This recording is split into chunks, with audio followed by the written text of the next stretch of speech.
listening to Sasquatch Syndicate. 911, what are you reporting? We got someone or something crawling around out here. Did you see what it was?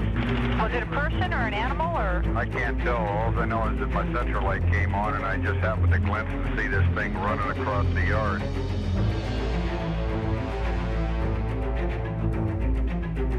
And all the ape believers don't want any of the paranormal believers to say anything because they're all whacked and screwed up, and we don't want them.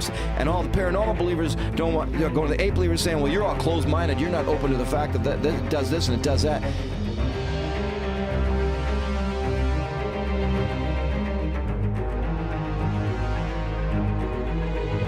And I look over my left shoulder, and this creature is running through the woods, and it's bulldozing the brush down.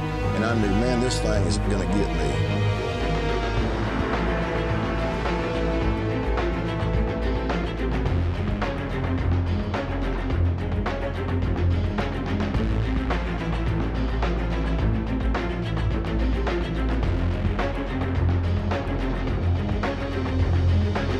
Welcome to Sasquatch Syndicate. I'm your host, Chuck, out in Seattle, Washington, along with Paul in Portland, Oregon. Thanks to everyone for listening and those following us at SasquatchSyndicate.com and on our social media outlets. For those participating in the Sasquatch Syndicate monthly t-shirt giveaway, this month's winner was Felicia Bryant. So Felicia, please check your Facebook for winner notification.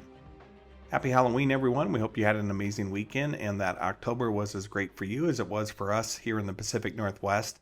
It is absolutely beautiful here, and the fall colors are amazing. Speaking of amazing, I just wanted to take a moment and sincerely thank all those that contributed to the show by sending a donation or buying gear from our store.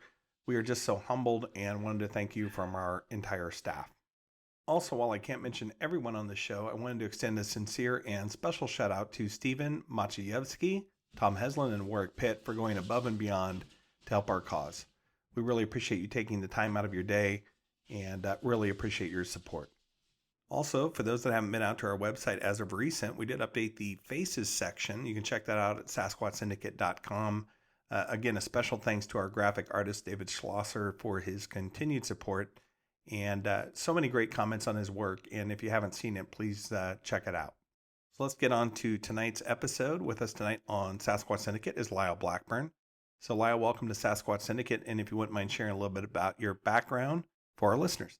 Well, I'm Lyle Blackburn, and I'm an author, cryptid researcher, and producer of films, as well as a narrator of films at this point. That encompasses several books I've written on cryptozoology subjects, most specifically known for doing the books on the Boggy Creek case from the infamous Legend of Boggy Creek movie, which took place in southern Arkansas. I'm from Texas. And so I've kind of specialized in, the southern areas of research, which seem to be a hotbed, as are many other places these days. I've also participated in several of the Small Town Monsters documentaries, including Boggy Creek Monster, which was based on my book, The Beast of Boggy Creek, as well as the new one, The Mothman of Point Pleasant.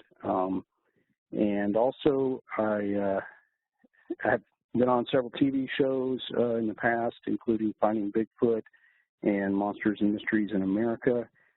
And I am a monthly writer for the horror magazine Rue Morgue, and also a musician, if that's not enough. For the listeners out there that don't know a lot about Rue Morgue, could you share a little bit about that? Rue Morgue is a horror magazine, basically horror culture, which encompasses movies and books, video games, everything having to do with horror. And I've always been into, movie monsters and horror films as far back as I can remember, literally, when I was a kid and was watching shows like Dark Shadows. I couldn't follow the plot, but I knew there was a vampire and a werewolf, and that was good enough for me.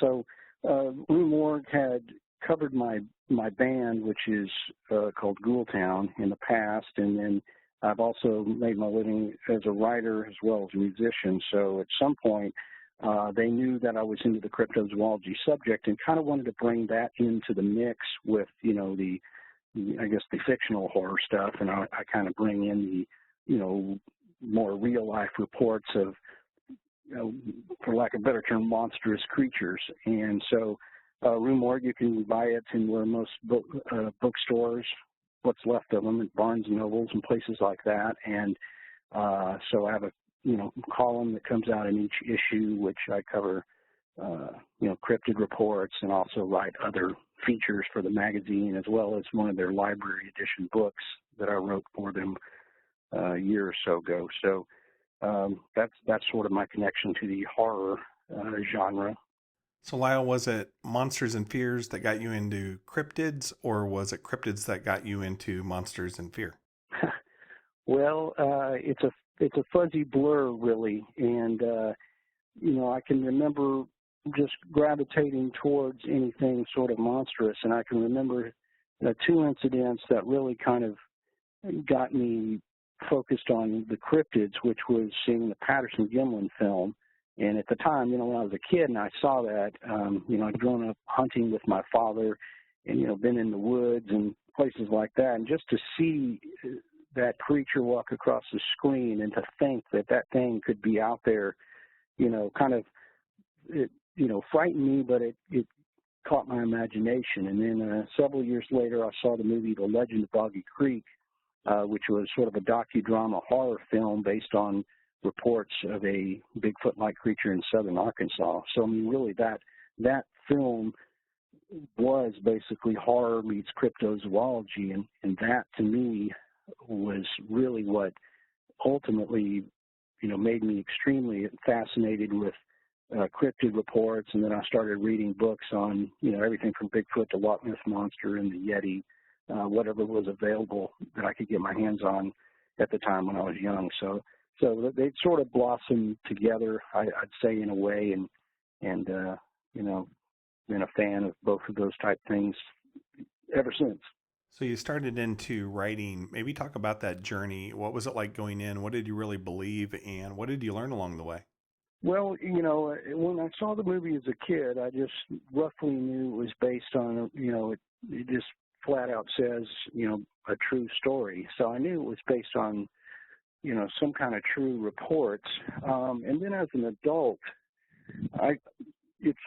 some point, a decade ago or nearly, I kind of got into, rediscovered the Bigfoot, that I'd read so much about, and started to do some research into the subject just to see where we stood with, what was being reported, where were they being reported. So I kind of got into that, and then thought, well, hey, I always wondered about the legend of Boggy Creek, basically a Bigfoot case.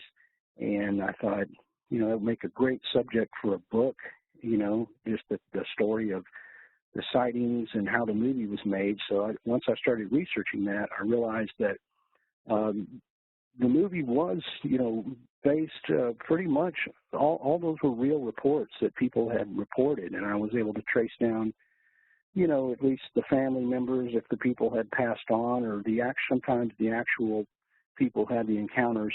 And when I first started researching that, I thought I was going to be writing mostly history. This all happened in the 70s and what have you. But what I didn't realize were that there were reports that had come out of that area ever since. And, these were sort of scattered in pieces around the internet or just never reported at all.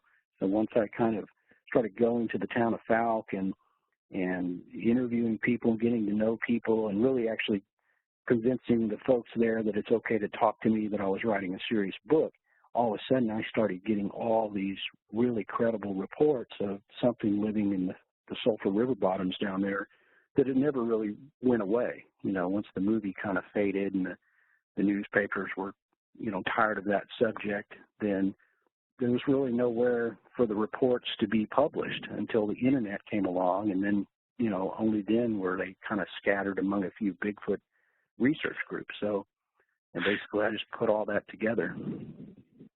Hey, Lyle, speaking of newspaper clippings, did you go through many newspaper archives? I've always been long fascinated with, with old newspaper archives on the subject of Bigfoot.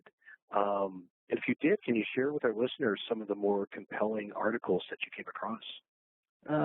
Yeah, I've got over 100, at least around 100 newspaper articles that are specific to the Fouke monster, the Boggy Creek Monster case, and those, a lot of those came from 1971 on, and that's it.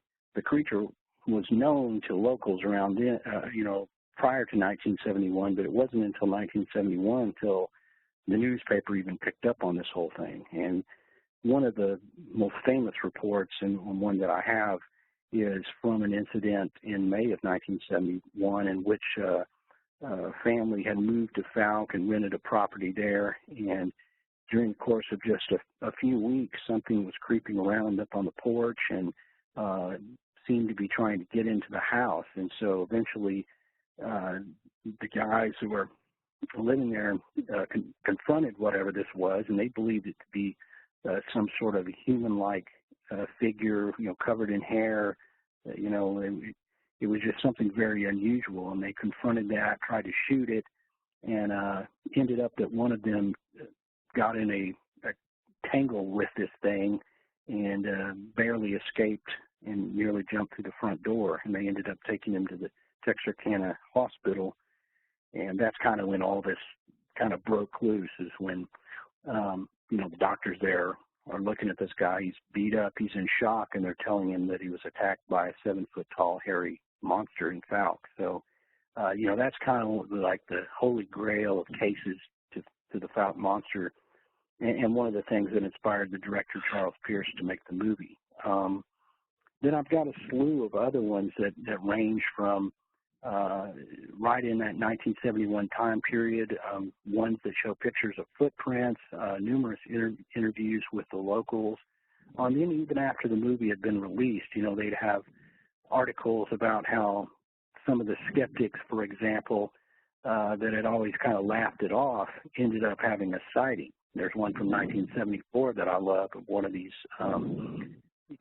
guys who laughed it off, and then suddenly he gets up one morning, he sees this, upright, bipedal, hair-covered creature walking across his pasture and then disappear into the woods. And he even found some rough, kind of four-toed looking footprints that it had left. So now, the guy races into town and says, sorry, I doubted you guys, but basically I just saw this thing. So, those are fascinating news articles. And then, if you kind of dig back further in more of a general Arkansas or Texas vicinity, you've got a lot of older reports that date back, earlier in the 1900s and even back into 1800s, in which, you have these wild man reports, of creatures they didn't call Bigfoot, but are described as being, human-like and hair-covered. So I've got, hundreds and hundreds of these kind of articles. So Lyle, obviously we get a lot of reports from Arkansas, all the way from the Ouachita Mountains, all the way to Texarkana, all the way up to, Lake Norfolk, Bull Shoals, Greer's Ferry. A lot of people don't understand the geography there, but can you talk a little bit about kind of your experience and really what you learned about Arkansas and the geography? Well, in the area, and that's one thing that I have to say that I do with my books is, when possible, I try to go to the areas where, the people are making reports. It's the only really way you can describe them, and obviously kind of look at them in a more adult, serious light to say, hey, is it possible that some small population of these creatures could even exist here?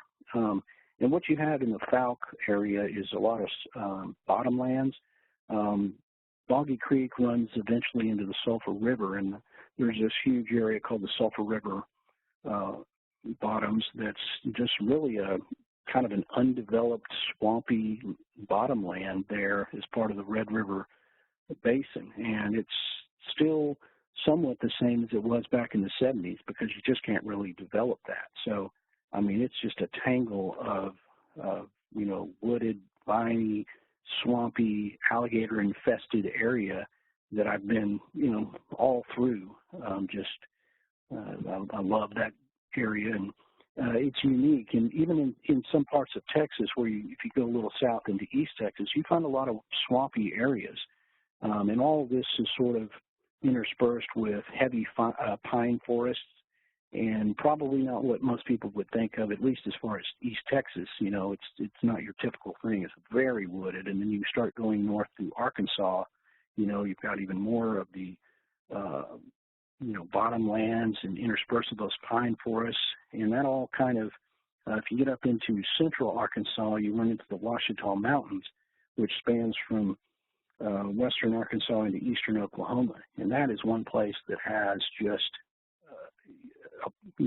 a multitude of credible Bigfoot sightings up over the years, and I've been in the Ouachita Mountains as well, and that is just there is just an expanse of woods out there that is so dense and hard to get through that honestly, anything could live up there if it was, a little, have the wherewithal to stay elusive. It definitely could. So there's a lot of places that people probably wouldn't expect in the South that could be very big, squatchy, for lack of a better term.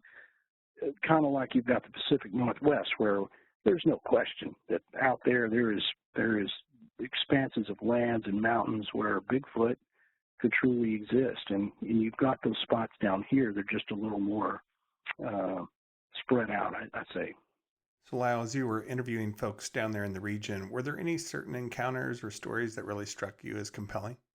Oh yeah, for sure, and that's the one thing that kind of keeps me. I've never had a sighting myself. I've experienced the residual things of unexplained howls and possible footprints and all that sort of stuff. But you've got these witnesses that you interview, and some of these. In one case, there was a guy who had a sighting in 1981 in the Falk area, and it's just one where I have no other explanation other than this guy saw an unexplained creature. And in this case, he was a young man who was fishing on his own property on a pond, which he was kind of quiet in doing so, and he saw a creature walk up over a ridge near the pond within about 60 feet.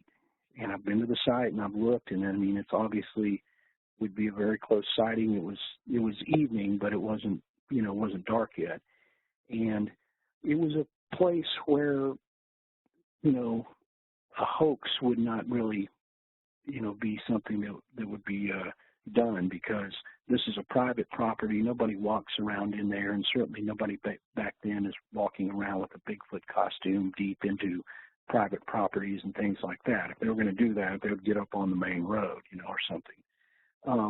So this individual is, he is just as, level-headed and honest as you can possibly get. And I've come to know his family over the years and often visit them when I'm up there, and just a great group of people, and a guy who, until I came along, had never really told anybody about the story publicly. And he also appears in our Boggy Creek Monster documentary, and that was the first time he'd ever come on camera and retold the story. So, there's one where it just, to me, it just stumps me. This guy saw what can only be described as some sort of a upright, hominid walking through his property in a place where there have been numerous other sightings. There's just several of those that I've investigated over the years. Even one where a young man came face to face with one that had run out of the woods and kind of was crossing the road and saw the kid and stood up. He was within like 15 feet of the thing for several seconds as it sort of looked at him, stood up on two legs, and then darted off into the woods. And those are the ones that stick with you, because again, this is a guy I've come to know. He's well respected. He's not prone to making things up, and really has no interest in making a public statement or profit or being on TV. He just simply is retelling something that happened to him, because it's an extraordinary event. And so, yeah, there's been many of those.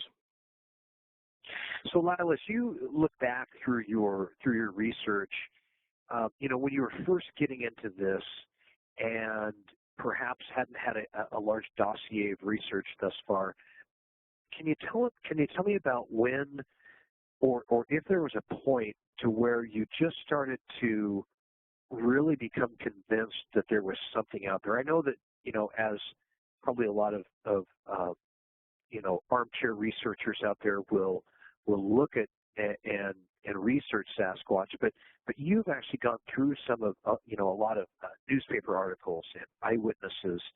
What was the point that really, was there a certain point that really got you as far as there's really got to be something to this? Yeah, it was, I've been kind of, as an adult, looking into this seriously for, I don't know, a year or so, kind of, coming at it with, well, let's see where we stand, and a lot of this is based on the southern Bigfoot, I kind of, like I said, these are the places where I'm going and talking to people, but, when you read these newspaper articles, you're taking the face value.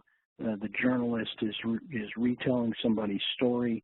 You're not there to interview this person yourself. This person is just a name in a paper.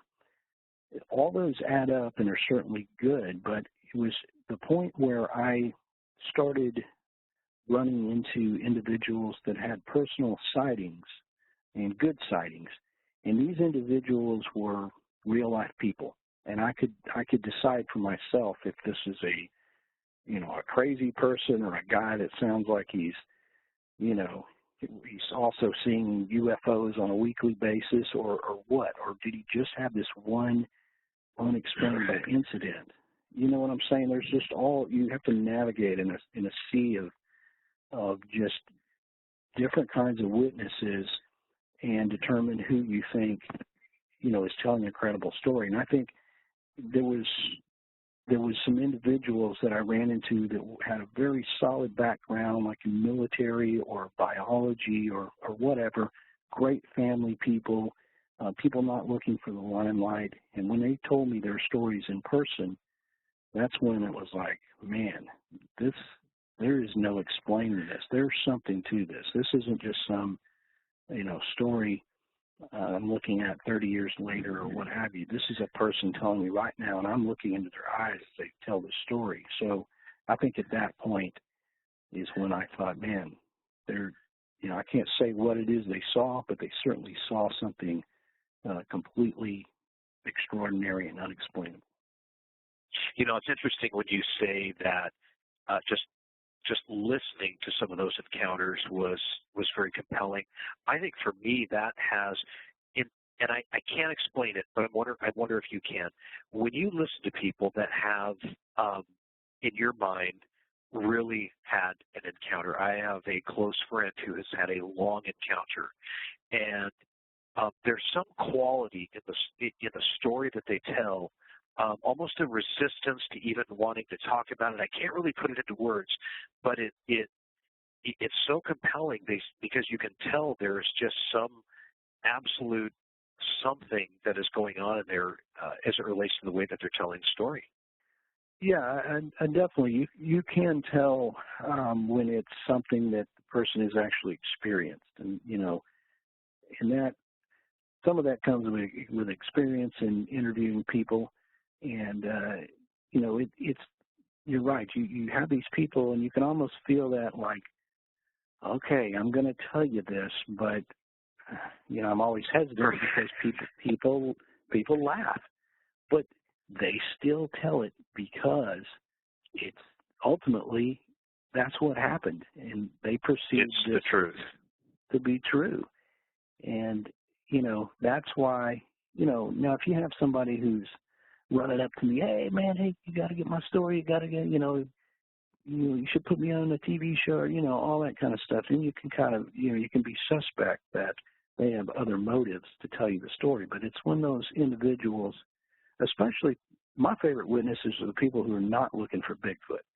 Not a guy who goes out every weekend looking for Bigfoot and has Bigfoot on the brain or whatever. I'm talking about just your average person who, even doesn't even believe in Bigfoot, suddenly is confronted by something that, changes their whole outlook. And those are the kind where, I oftentimes stumble onto those stories because I may get to know somebody and they say, well, my dad had this really weird experience and you should talk to him. He's never really told anybody. We know about it. And then I go and interview this guy and he's telling me, traits and facts that unless you know Bigfoot, you wouldn't know, and those are the ones that, for me are compelling in the stories where you can guarantee they saw something. They're not just simply making it up. So Lyle, as you know, we have a pretty big following on our book club, and back in September we did preview The Beast of Boggy Creek, and certainly, as you went about that approach, you interviewed witnesses from the area. You had seen, the legend of Boggy Creek, but as you kind of started, your discovery and your writings about the Fouke monster, can you talk about how you compare and contrasted between the movie and your book and really what your approach was?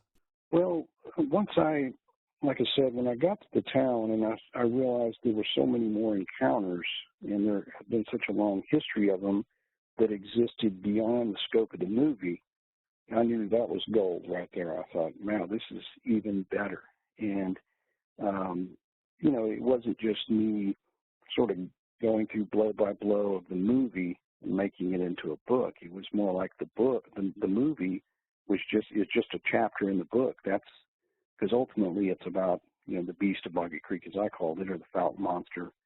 Ultimately it is about the history of that. So you can, sort of start with the sensation that occurred in 1971 with that incident, the Fords getting attacked by it, and that sort of getting in the paper and inspiring the movie. And then I kind of went back and just looked at the history of encounters to where they first began in the early 1900s, even that, Native American tribes in the area had reported or had stories of creatures that, could be, the equivalent of Bigfoot. And then, you got the encounters woven in with the history of the movie and its sequels. So when I wrote the story, I wanted to kind of break it up like that. It's just not like encounter after encounter. It's sort of like goes in chronological sequence of all the things that happened, and that would be, here's a string of sightings, and then the movie was made, and then it quietened down, and then the sheriff took some other reports, and then a sequel was made, and what effect did that have on the Boggy Creek culture or the town of Fouke? And you're talking about the people of Fouke themselves. Who are these people? What is this little town that's made famous by this movie? So I examine it, from a cultural standpoint as well, and just, forevermore. If you type Fouke, Arkansas into Google, you're going to get, the legend of Boggy Creek. You're going to get Beast of Boggy Creek. You're going to get, they can never be unassociated with that. So, those are interesting things about the whole phenomenon of Boggy Creek and the whole case. So I kind of, interject all of that into the story as well as putting myself in the story, because part of the story was about me going up to Fouke, and what I found there, was kind of nothing when I started. And, the fact that there was this big legend and you go in this little bitty town and you can't find anything about it, until you start talking to the locals and learn more. So, in the end, I kind of am part of the story, which is somewhat parallel to the Legend of Boggy Creek movie. For those that have seen it, you've got the guy who returns in the very end, and he'd like to hear it again, and the scream, and kind of recalling the times when, he was, when the creature was being seen. So in some ways I kind of, followed that direction and put myself into the story. And ultimately I had no expectations of that book. I just literally wrote it because I wanted to.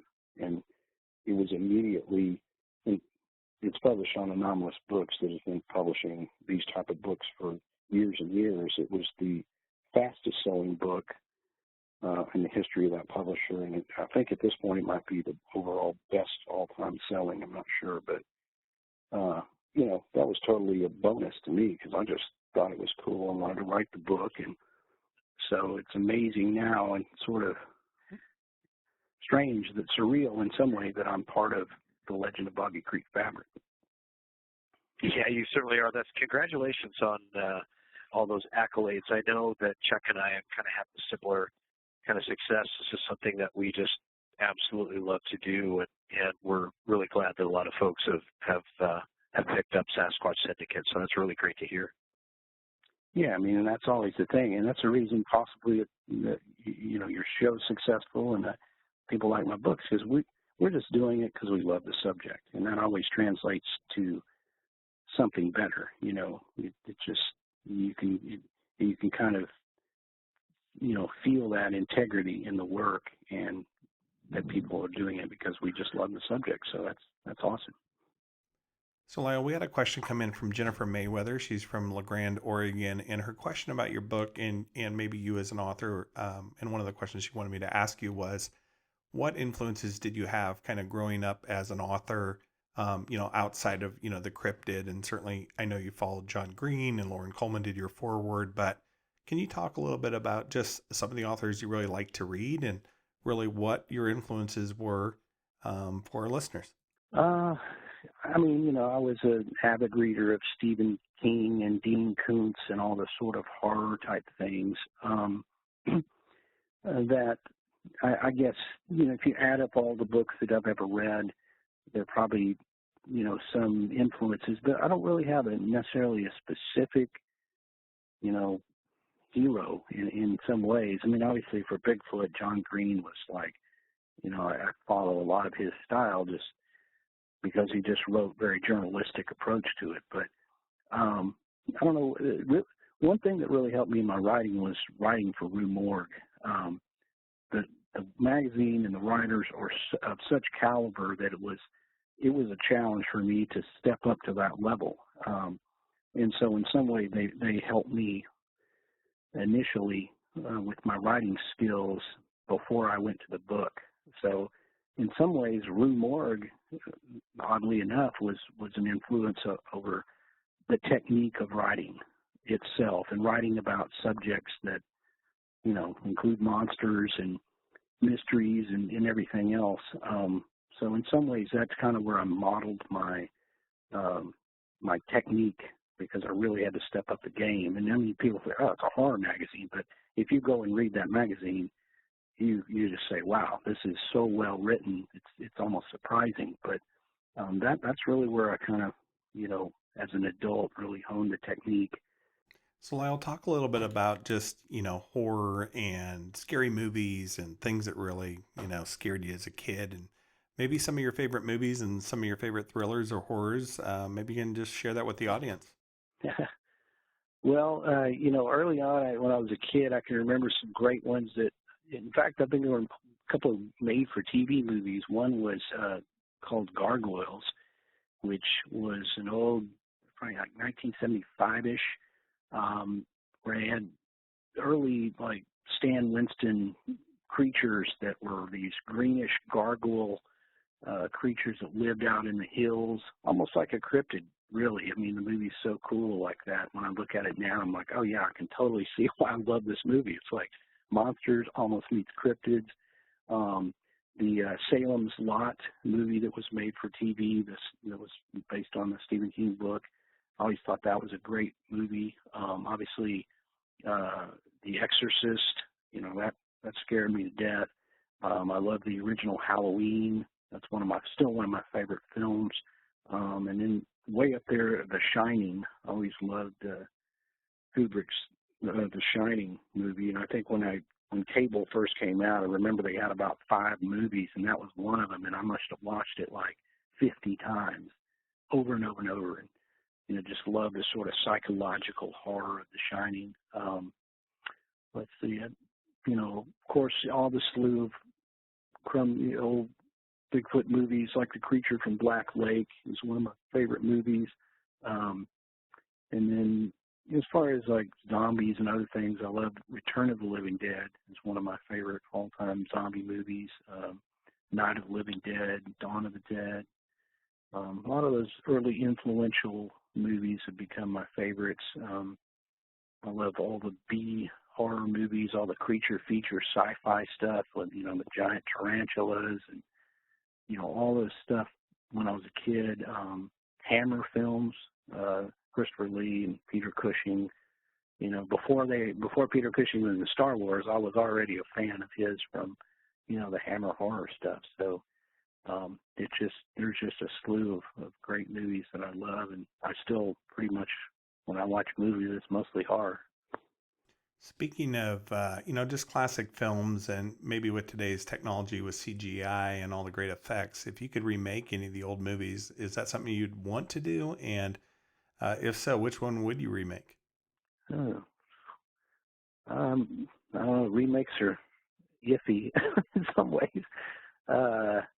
In some ways, it's hard when I think about a remake, is because there's a certain magic about the movie that is captured there. I'd have to think of a movie that I thought wasn't done up to its potential, of which, most of those probably fail me because I've forgotten them. But, I don't really have any that I'd say I would yearn to be remade, I don't suppose, offhand. Yeah, I guess, when I look back, I guess there's some element of mystery and kind of the nostalgia of the old film and how it was shot and the cheesiness of the effects. But when I look back at some of these horror movies, I just have to laugh. Yeah, and yes, totally. I mean, there's those cases where the effects are, laughable if you look back. But to me, which is why I don't envision a lot of movies as remakes, I don't have any problem with them making remakes. People gripe about that. I don't care. It's just what they're going to do. But in some ways, that's what I love about horror movies. Almost like the dude in the rubber mask is part of the charm of it for me, that I like. So I don't ever look at it and go, well, the monster could have been a lot better. It's like, hey, that's what makes this thing, partially what makes it entertaining, because I can see the flaws in the monster, but it was almost like just the effort to do it and the way they did it. And many of those iconic kind of sci-fi B-horror movie monsters that people draw in art today, and if you look at the actual movie, it's cheesy, just like the posters were always better than the movie. But honestly, I just love like old William Castle movies. I mean, here's a skeleton coming out of the closet. Well, the thing is the bones are connected somehow. I mean, that's not possible, because the bones would, if there was nothing but bones, it would just collapse on the floor. But that's what makes it funny to me, and what makes it goofy. It's almost like crummy Halloween props. It's like I just love all that stuff, and almost the cheesier and of the time, the better. Lyle, of course, Paul and I are huge fans of your work, and we know you served as a production consultant on Monsters and Mysteries in America, which is one of our absolute faves. And we actually have a blog on all of our, favorite TV shows that we really enjoy. But can you talk about really how you were approached and how you got into that?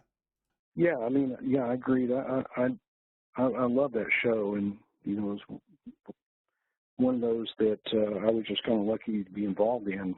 Shortly after my book, The Beast of Boggy Creek, was released in 2012, I got a call from, or an email or something from the production company that was creating that show, and they asked, wanted to cover the Foul Monster and wanted me to be involved. And, I thought, wow, this is great. I mean, what better publicity for your book than to, go on a show. So, I just started out just like, well, just what can I do to help or whatever. And, if you put, I'd be on camera and comment. And that was the first time I was on film, and they really liked, obviously appreciated my help. I mean, I already written the book, so, I'd done the research, but, they felt I was good on camera and spoke well or whatever.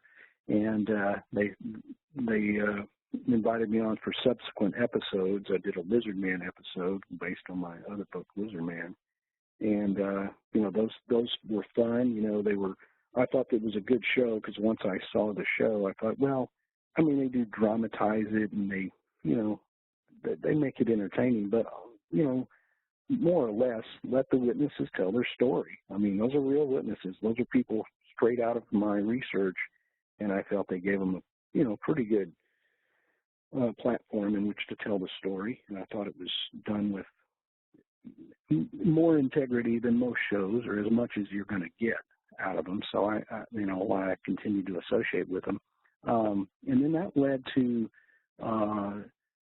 this idea that they wanted to change the format in season 3 and have a host instead of just the you know, the narrator. So they actually shot a special episode called the Blackburn Files, which they kind of remixed a few of them, and you see me come in there in between segments and talk and basically narrate it. And then I narrated the whole thing over the top, which was a crazy experience because I'm like, dude, I have no training in any of this. I'm an author and a musician, so it was kind of funny, but at the same time it was a lot of pressure because I'm hosting a television show with literally no acting training of any sort.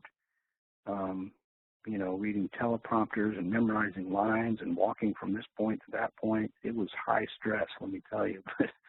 But you know, that led to me being a story consultant because they knew I had good stories. And ultimately, they decided not to change the format and just go with what they had. I don't know why, and this is what you get when you work with networks. I've been perpetually in a contract for my own show for about 5 or 6 years running, and there's no outguessing what networks are thinking. But that aside, I was able to bring other stories to Monsters and Mysteries in America, like the Sabine Thing episode, for example, where I say, hey, I got a lot of great encounters.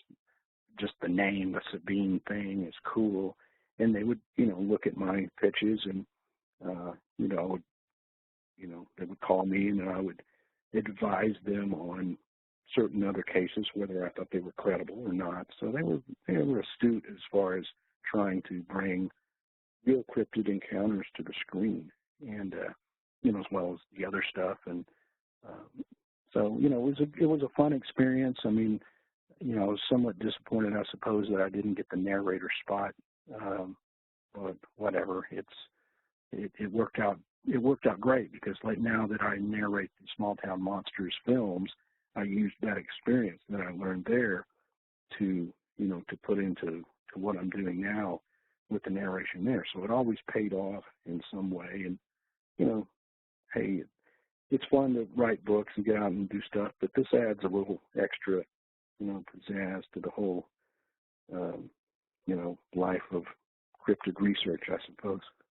So Lyle, just talking about cryptid legends, and certainly you covered Lizard Man and Sasquatch and the Fog Monster and Mothman, and I know you have interest in Loch Ness and some other things you have mentioned, but are there any new or additional topics you'd like to cover? Well, there's always a lack of time. That I'll tell you. There's probably have a list of books in my head longer than I've got time to ever write them. But, I'm really fascinated still with cryptids and monster stories, and there's so many of these, cases around, not just in the South, but around the country that I would love to write about or, bring to a documentary or TV show or something like that. So, there's certainly more monster mysteries, but as far as getting outside of that, I don't really, I love, the topic of UFOs, and I've been fascinated with that, but it's just something I don't have time. I kind of concentrate my efforts on, there's only, to be good at one thing. Ghosts, I love ghost mysteries and things like that. I haven't mentioned these, some, like in the Lizard Man book, the place where the creature was seen in the Skateboard Swamp, there's also all these other weird things that went on there. And I even mentioned a few ghostly encounters that had occurred just to give you just to give the reader of a full scope of, this swamp, what's out there.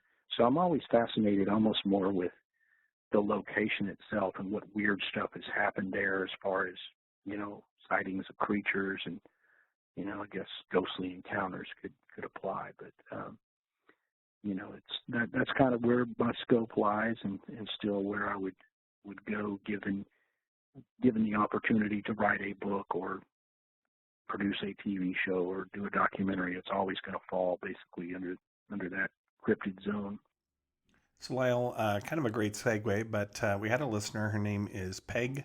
I'm going to say this wrong. Sorry, Peg. Monero, but she's from Fairfield Township in Pennsylvania, and she was just asking, you've written on all kinds of cryptids. You've explored, flesh and blood, paranormal, alien.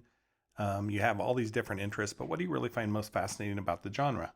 There's the more you get into this, the more there is to put your head around. That's for sure. And kind of coming at this, from when I first got into this, I'm like, I'm thinking, hey, there's some large ape-like creature in the woods, and I'm thinking that's pretty much what I'm looking at to try to decide if there is or not. And then suddenly it's like, well, maybe it's got supernatural powers. Maybe it's interdimensional. Maybe it's an alien. You start seeing all these other theories that come out. You're like, whoa, that's a tall order. Like, what is all this? But ultimately, when you've got a case where not just myself, but all of us jointly have been researching intently for so many years put together, and we still don't have a definitive answer, that's where it's going to come into play that people are going to offer up all kinds of theories. So it's only natural, because it's almost like you're trying to explain how in the world people can report seeing these things, yet we can't get one in our hands. And so, I never get into the arguments over this or that. I mean, everybody's going to have their personal opinion. That's just human nature. And until it's proven one way or another, it's all just opinions. Nobody, we've got to respect each other and just attempt to work together.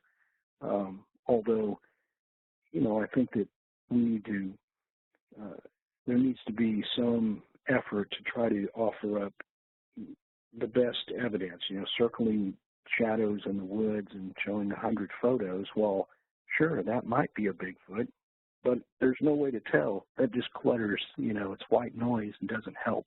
Yeah, no doubt. Hey, by the way, while we were talking right now out on Facebook, I had posted you were coming on tonight, and one of our followers, Joan Douglas, said you were on TV right now on Strange Evidence, and at the same time, she's reading Return to Boggy Creek and loving it. So wanted to share that with you. But also, you've been doing this a long time, but can you talk a little bit about, kind of where you're at with this today? Are you still in the flesh and blood camp, paranormal, alien? Kind of where are you at with the phenomenon?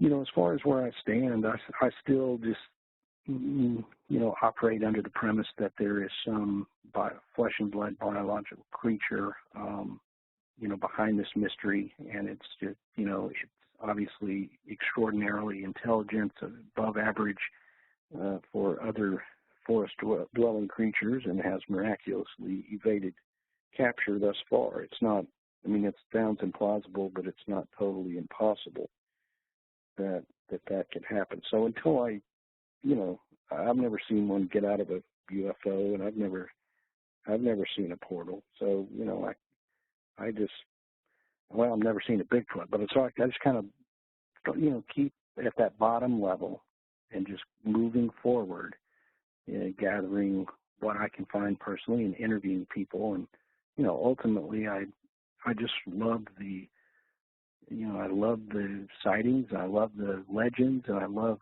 how this works into the fabric of our social culture. So part of it is, I'm just kind of following John Green. I'm just reporting what people are saying and running through a filter of what I believe is the most credible stuff. And for me to pretend that I'm a scientist and I'm going to,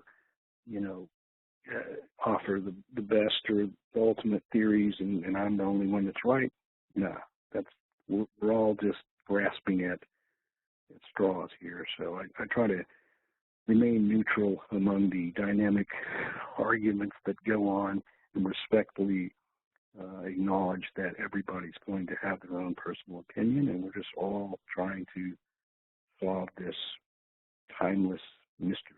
So, Lyle, as we kind of discussed, you and I are in kind of that same age genre. We grew up with the same types of music, Kiss and Alice Cooper, and really theatrical.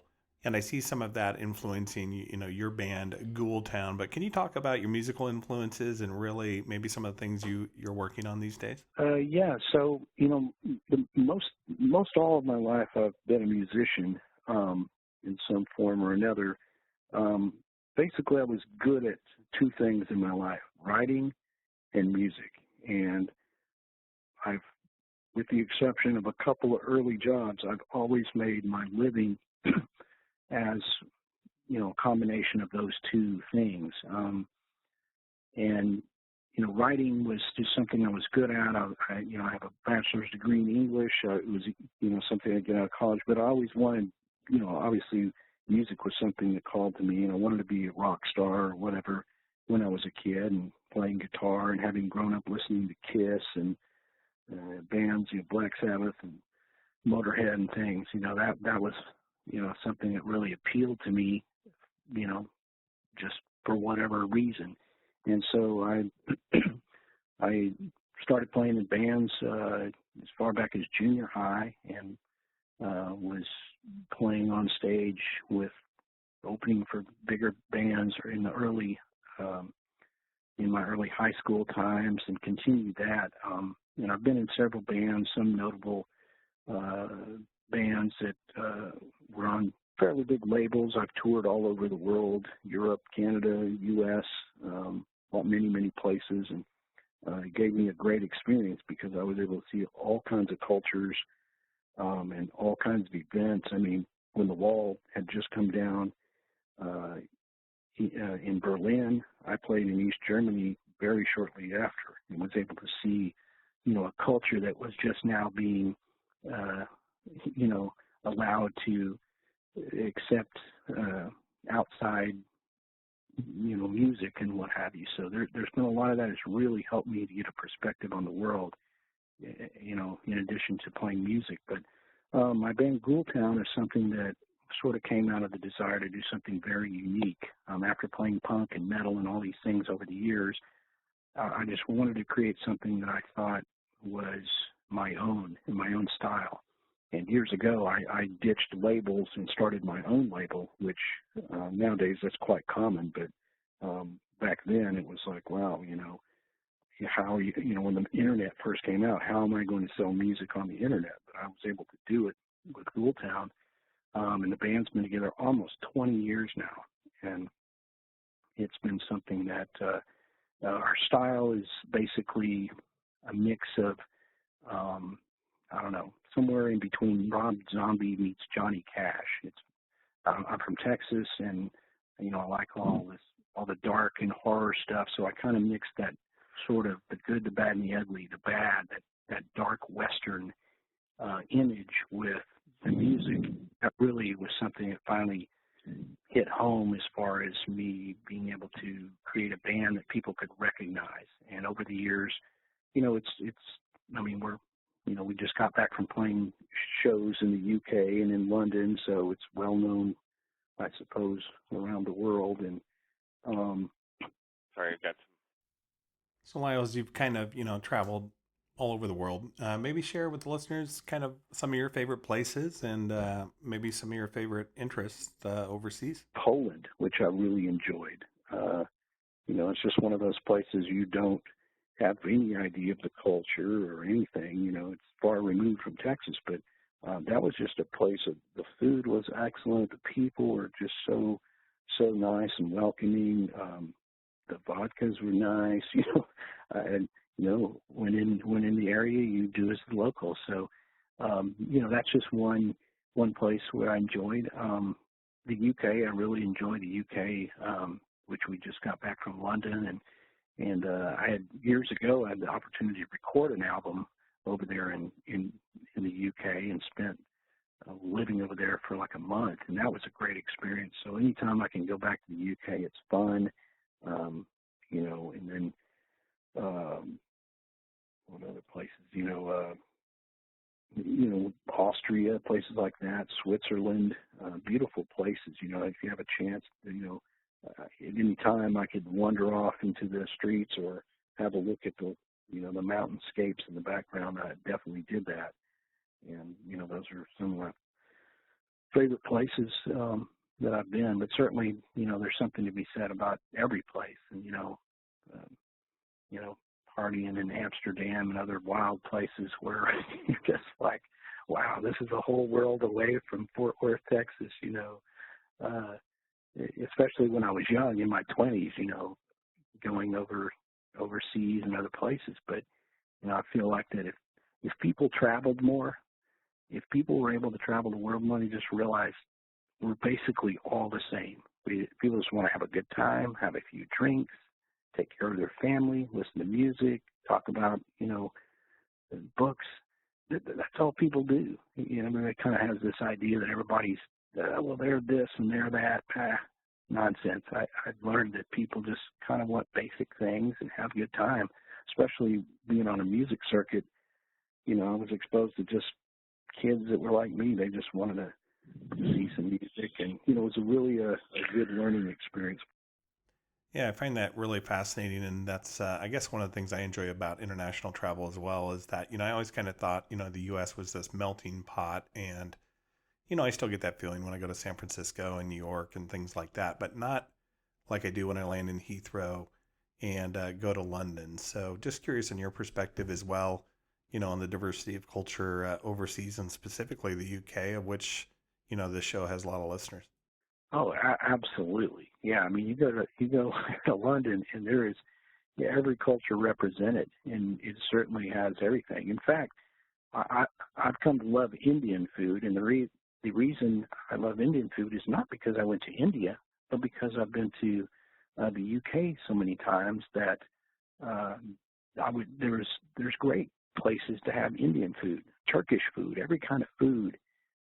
When we were over there recently, we were in Camden, which is this local street market, and they had like the ultimate food street market, and there was literally one of every kind of food there, cooked by, the folks that knew how to cook this stuff because, they had the heritage. And it's amazing. I couldn't even eat enough stuff, trying to sample the culture. So you're right. America is a melting pot, but that certainly is also a melting pot. And again, just sort of everybody is just everybody living in the world. I guess that was a question I was going to ask you about food, but now that you brought it up, when I went to London, I had the same exact experience. London has fantastic Indian food, and as a result, it's one of my new favorite foods: chicken tikka masala, garlic naan, lamb vindaloo. You name it. I love Indian food now as a result of going to the UK. So just kind of a funny story. I remember when I had gone over there to record that album way back, it was like in the 90s or something. One reason I ended up in an Indian restaurant is because I didn't really, I like spicier foods. I'm from Texas. I want some spice, some Mexican food, some barbecue.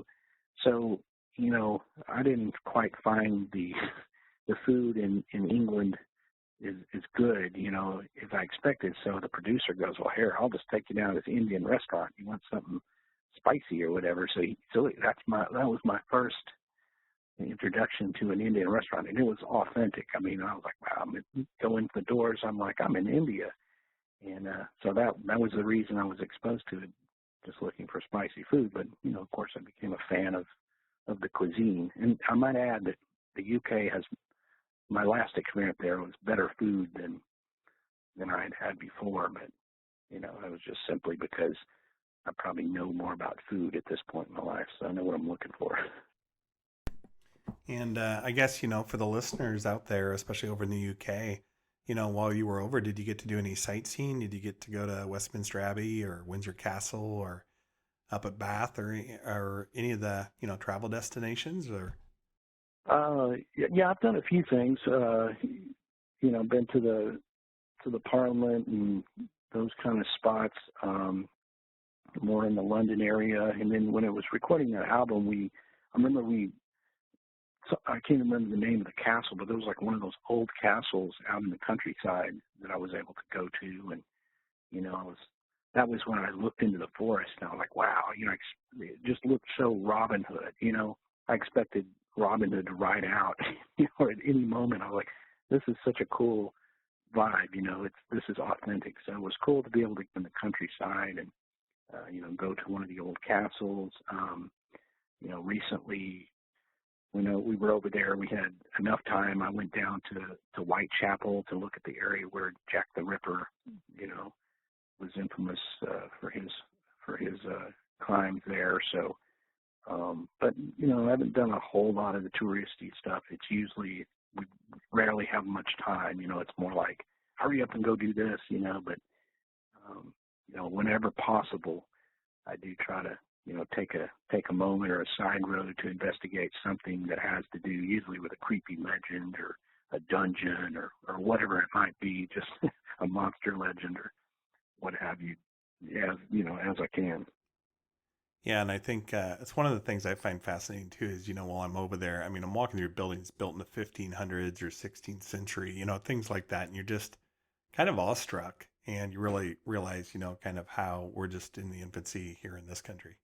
Yeah, no doubt. I mean, if you want to hunt ghosts and things like that, there you got a lot of past lives that have come through those buildings and so forth. So that seems like a great spot for that. So yeah, no doubt. I mean, just even driving in Germany, driving by buildings that were still looked bombed. I'm like, whoa, this is. It seems like ancient history, but it's just like, wow, this building's still here.